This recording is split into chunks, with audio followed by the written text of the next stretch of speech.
Hey, good morning, everyone. It's Glenn Kellaway coming to you from the basement. This is part 3 in my series 101 Albums You Need to Hear Before You Die. Like I said, my thoughts and hopes for this series is to show albums that are a little out of the mainstream. It's not my top 100 of all time. That list would look different, although I love all these albums. I'm hoping you guys will get turned on to some music. That's my, if one person says, hey, I just discovered this artist through this series, I will be the happiest man on earth. So that's my goal. So let's get started. We are at number 78. And that kicks off with Ray Davies from the Kinks. I'm going to say 6-7 years ago this album came out. It's called Americana. It is a concept album. Ray is telling his story about coming to the U.S. for the first time, living in the U.S. In later years, you know, when he unfortunately got stabbed and all that stuff. There's a poster, comes with lyrics and what have you. Really cool album. I'm trying to think the best song on the record that would be listening to it. They're all good. I mean, it's like I said, it's a real it's a travel log basically of Ray's time in the U.S. And you know, Ray Davies, I mean, he can write a song, so you don't have any worries there. But if you haven't heard this album, check it out. It's really good. It's really I would almost call it an Americana type genre if I had to say, not a rock album. Okay, next on my list, I'm going to put my list right here. So, Greg Allman passed away. What's that? 2-3 years ago now from cancer.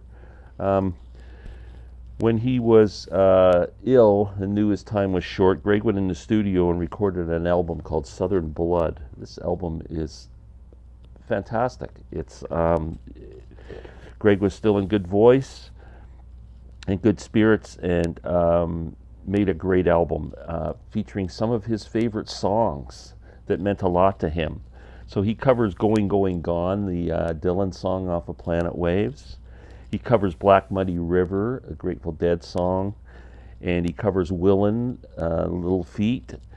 And at the end, he does a song with Jackson Browne. Now, if you know that Greg Allman and Jackson Browne were roommates back in L.A. before Greg went back to join up with his brother and the Allman Brothers. And they do a version of Song for Adam off of Jackson's first album. And it is so emotional because right at the end, when he's singing about the guy losing his life, and it seems he stops singing in the middle of his song, and then Greg gets choked up and he can't repeat the line. And rather than re-record it, they left it that way. So there's just an empty space where there was a line, and it's really dramatic and sad. But this is a really, really good album.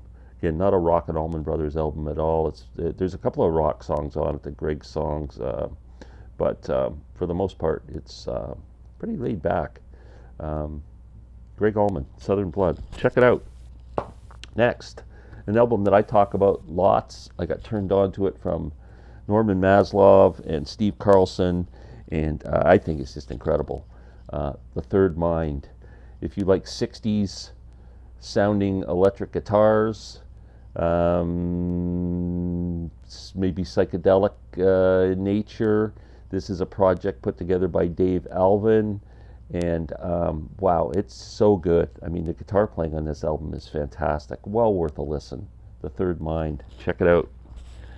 One of my favorite acoustic guitar players, blues players, was a gentleman by the name of Joe Phelps. Joe, I don't think gets enough love.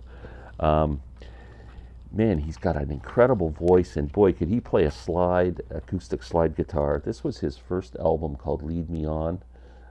These albums, I see them in used bins for like a couple of bucks, and they're so good. Another one's going to be showing up a little later in the series, but Lead Me On's great. It's all acoustic blues songs. A lot of like Hard Time Killing Floor, and Jesus Gonna Make Up My Dying Bed, and Leaving Blues. But wow, can he sing and can he play a guitar? I just love this album so much. You should check it out if you're into any kind of acoustic slide blues stuff. It's incredible. Great rock band from England. I don't know how well known these guys are. It's Pado.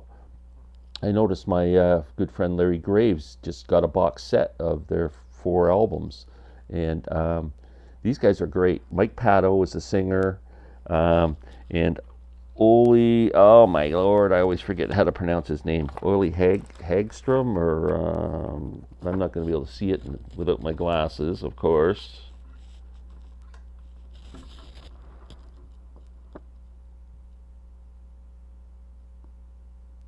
Ole Halsall is the guitar player. This album is so good. It rocks, then it moves off in the instrumental passages into kind of a sometimes just straight rock, sometimes into a real jazz feel. If you like jazz, you'll probably like this album. And if you like rock, you'll probably like this album. Like I said, great vocalist. I think one of the great vocalists. I'm trying to think who I could compare him to. Maybe like a Steve Marriott or something. But fantastic. Pado's first album. They've got 2 or 3 others. Highly recommend you check that out if you like to rock out. Next, Sonny Landreth. We're on talking about slide guitar players. I don't know if there's anybody better. Sonny Landreth, incredible guitar player. This is one of his latest albums called Blacktop Run. This album is a mixture of instrumentals and vocal performances, lots of great guitar. Again, probably kind of rootsy, I would say. I think Sonny's got a few albums out there where he rocks out. I know there's a live album I got my eye on where one set was acoustic slide and one side was electric slide. One side electric slide. Try and say that 3 times fast. Anyway, Sonny Landreth, if you're not familiar with him as a guitarist, you need to be. Next, let's get into some jazz. So when I wanted to get into jazz, one of the things I did is I Googled 10 greatest jazz albums of all time, and then I went out and bought them on CD. And one of the ones that came out was the great Canadian Oscar Peterson, who I've become a huge fan of. This is Night Train. I think this is his most accessible album. I think this is one of the most accessible jazz albums ever made. Really easy listen, great playing, fantastic album. The coolest thing for me of this album is I got it autographed by a legend, Oscar Peterson. My daughter's boyfriend at the time worked at a place where they rented camera equipment, and Oscar Peterson's hobby was photography, and he would frequent the store, and he told me that Oscar comes in. I said, I'll leave my CD cover with you, can you get him to autograph it? And sure enough, I got it back autographed. It's a treasure. Oscar Peterson is a treasure, one of the greatest Canadian artists of all time, and I highly recommend this album, Oscar Peterson, Night Train. Check it out. Next, we are doing some vinyl here. Canadian band, one of the greatest Canadian bands ever. I think they should be bigger in the US than they are. I know they have pockets of success. Blue Rodeo. This is their first album called Outskirts. This came out in 88, 87, 88, somewhere around there. Great album. The 2 main guys in the band, Jim Cuddy, Greg Keeler, their voices blend so well together. One has a rougher edge, one has a softer edge. Remind you of anyone? Because when they harmonize, they sound perfect together. They're like Canada's Lennon McCartney to me, and not that they sound Beatley, but they do in some cases, because sometimes they use Rickenbacker guitars and they have that sound. This is a freaking fantastic album. Outskirts. Great hit is the kind of the soft love song called Try. There's also Heart Like Mine. Outskirts, the title song. Rose-Colored Glasses. Just check these guys out on YouTube. There's a million videos of Blue Rodeo playing. You can't go wrong with any of their music. They're fantastic. Okay, next, let's go with a female artist, roots artist. Her dad was very famous, Amy Helm, Levon's daughter. I absolutely love Amy Helm. I've seen her perform a few times live, and she's great, and she's a really cool person. Follow her on Instagram. She's always out touring with her band. She's kept the Midnight Rambles alive at Levon's barn in Woodstock, New York. And just a soulful, beautiful, beautiful singer, incredible person. You can't go wrong with anything by Amy Helm. Her voice is just absolutely gorgeous. This album came out on red vinyl. It is called This Too Shall Light. This Too Shall Light, Amy Helm. She also has a newer album out since this one. That's her second latest album. Here's a weird dude playing guitar with a Kentucky Fried Chicken bucket on his head. Buckethead. You ever heard this guy play guitar? It's fantastic. I bought this album because someone told me about this guy, and I laughed, and I looked down, and sure enough, he plays with a bucket on his head. Electric Tears, this is called. Really good album. It's all instrumental. He does a instrumental version of Miles Davis' Sketches of Spain on here, which is fantastic. But just a great, great record. You got to check out Buckethead. I don't think there's any pictures of him on here, but highly recommend. Nice electric guitar playing, not real heavy, but just really nice. Almost like I don't think he sounds like David Gilmour, but he's not heavy like Steve Vai when you buy his solo albums or something, but it's just really melodic and nice. Great album. Buckethead. Who knew? Okay, another album. This one came out this year. Again, turned on to it by Norman Maslov. Norman's like my drug dealer. Orville Peck, a Canadian guy. Orville Peck, Bronco. This album. Now this dude, he's not quite Buckethead, but he plays with a mask on his face all the time. Crazy. Think. It's very atmospheric, Western, early rock. Like, think Roy Orbison meets Elvis Presley, and guitar playing like Steve Isaac. Elvis Presley, Steve Isaac, and Roy Orbison adopt a baby together and bring it up. And this is Orville Peck. Really cool album. I love it. This is his second album. Came out this year. It will definitely be in my best of 2022. Okay, next. Let's go with another rock album. I don't think these guys get enough love in the BC either. Bebop Deluxe. This is my favorite Bebop Deluxe album. Live in the Air Age. Just an incredible, incredible record. There is a song called Adventures in a Yorkshire Landscape, which is absolutely incredible. Bill Nelson's the guitar player. Bill is just so prolific. He, along with doing the Bebop Deluxe gig, has a ton of solo albums out. Some of them very experimental, some of them just really good guitar albums. They're all over the place, so I can't really suggest any to you. But I can suggest this album. It's got new wave kind of a feel to it. 80, and then they mix in some 80s, and I don't know, Bebop Deluxe. It's a great, great record. Great guitar playing, great vocals. Okay, we're going to do the Pogues. The Pogues, great Irish band from Ireland. That's where an Irish band would be from. Punky, fun, high energy. Of course, my favorite Pogue song is my favorite Christmas song, Sam St. John is a big Christmas guy.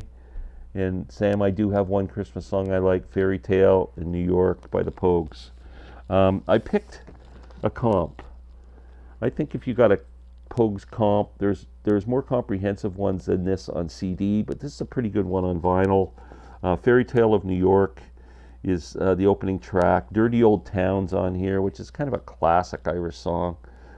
Pair of Brown Eyes. Streams of Whiskey is just a great song, man, if you're just not bouncing up and down after you hear that. A Rainy Night in Soho. Fiesta. Just amazing, amazing band. The Pogues. Next, Daniel Lanois. We were talking about this with Rich Strickler and Sam St. John on Rich's live chat the other day. This album, Acadie, is one of my favorite albums. This has a different cover than the original one because this is like a gold top limited edition series album. But Daniel Lanois, famous for his work with U2 on the Joshua Tree, famous with his work with Bob Dylan, with the Neville Brothers.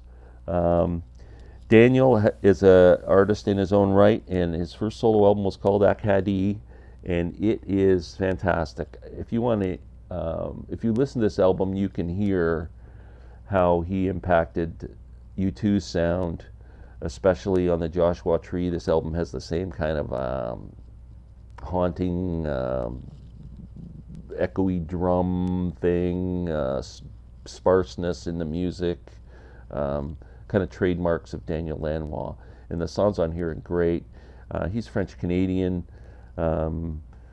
heritage, and a couple of the songs are done in French, but they sound great, and this is just a fantastic album. Daniel Lanois, Acadie, I highly recommend it.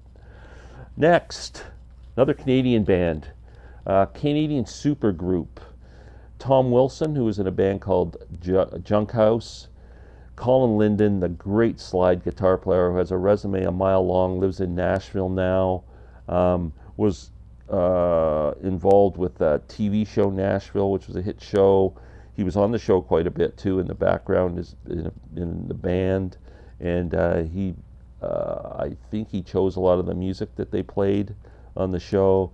He's done a lot of record production, working a lot with Bruce Cockburn. But anyway, Blocky and the Rodeo Kings, and I failed to mention Stephen Faring, the third member. Blocky and the Rodeo Kings is the title of a song from a songwriter in Canada by the name of Willie P. Bennett, who sadly passed away a few years ago. Willie P. was a great songwriter and singer through the 70s, was his peak period, into the 80s a little bit, and these guys were all three big fans of Willie P. Bennett, got together, made their first album, and it was all Willie P. Bennett songs. It was a tribute to Willie P., and Willie P. loved it, and everything was cool. They kept the band going together all these years, 25 years. They've been going strong. They did tour a lot. I think they're in Europe right now touring, but great rootsy, great music. Colin Linden's a freaking great guitar player. They're all three master songwriters. This one is a comp called Swingin' from the Chains of Love. You should check out Blocky and the Rodeo Kings. They're just a great band.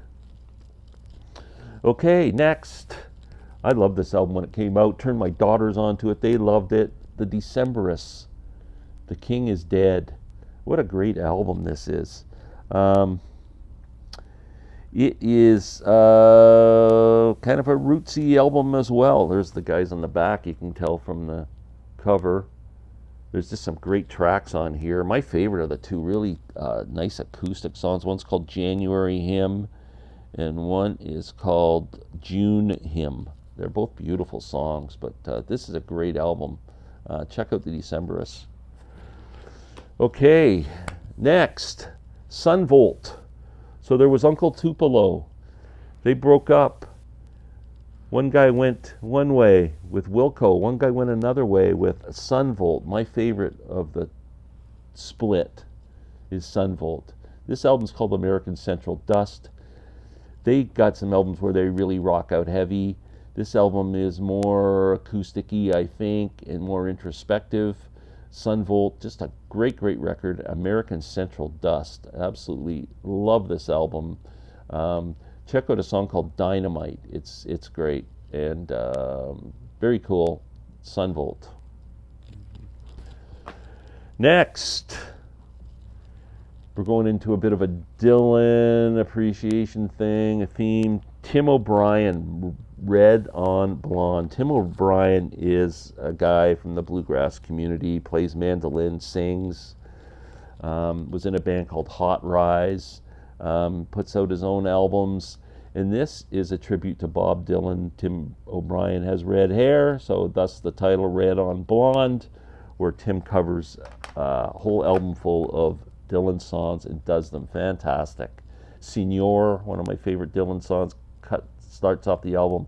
Tombstone Blues, Farewell Angelina, The Wicked Messenger, Father of Night, Subterranean Homesick Blues, Everything is Broken, Man Gave Names to All the Animals, Masters of War, Oxford Town, Maggie's Farm, Forever Young, and Lay Down Your Weary Tune. This is a friggin' awesome, awesome album. Check it out. Tim O'Brien, Red on Blonde. Next, the other Dylan tribute album. So this band was discovered playing on the streets, busking, and invited to Merlefest by Doc Watson and the Old Crow Medicine Show. Now, their first album and the first song they got known for was the original version of Wagon Wheel, which was half written by Bob Dylan, finished by these guys, then had a hit from the guy from, what's his name? Hootie and the Blowfish guy. He had a hit of it, and a few people have covered Wagon Wheel. But this is the essential version, is Old Crow Medicine Shows, as far as I'm concerned. They are big Bob Dylan fans, and this is called 50 Years of Blonde on Blonde, which celebrated the 50th anniversary of Blonde on Blonde. They do the album in its entirety using acoustic instruments, played live. It is a fantastic performance. Great songs. If you appreciate Bob Dylan's music and lyrics and everything, but not a big fan of his voice and can't listen to Bob, I highly suggest you check out this record and the Tim O'Brien one. Now Sam St. John told me that he didn't appreciate Blonde on Blonde until he heard this, so that's pretty cool. But this is a great, great record. Okay, last but not least for today, Harry Manx. Harry Manx is another Canadian guy. Harry Manx is a blues player. Early in his life, he went to India to study music and studied an instrument called the Mohan Veena. And Harry plays the Mohan Veena, rhythm guitar, electric lap steel slide guitar. He plays some Indian drums, tambura, and this album is fantastic. It sounds so good. Harry's got a ton of albums out. Blues meets world music. Very weird, but really nicely done. He does great covers on here. The great George Gershwin tune, Summertime, which Janis Joplin and Big Brother did. Waiting in Vain, Bob Marley does an incredible version of that. It's so pretty. And he does a cover of Crazy Love, Van Morrison's song off of Moondance. Harry Manx, I highly suggest you check Harry Manx out as well. Any albums, they're all good, but this one is called 20 Strings and the Truth, and it's a great album. That's it for today. I went a little long today. I'm sorry, but I got to get through this thing, man. We're at number 59 now, 58 to whatever, maybe to 40 or something's coming up next in a couple of days. Thanks for watching this. I really appreciate the support. Has been really good. I've loved your comments. Please let me know if you're interested in any of these artists. I would love it if I found out that you checked out something from this list. Take care. Have a great day.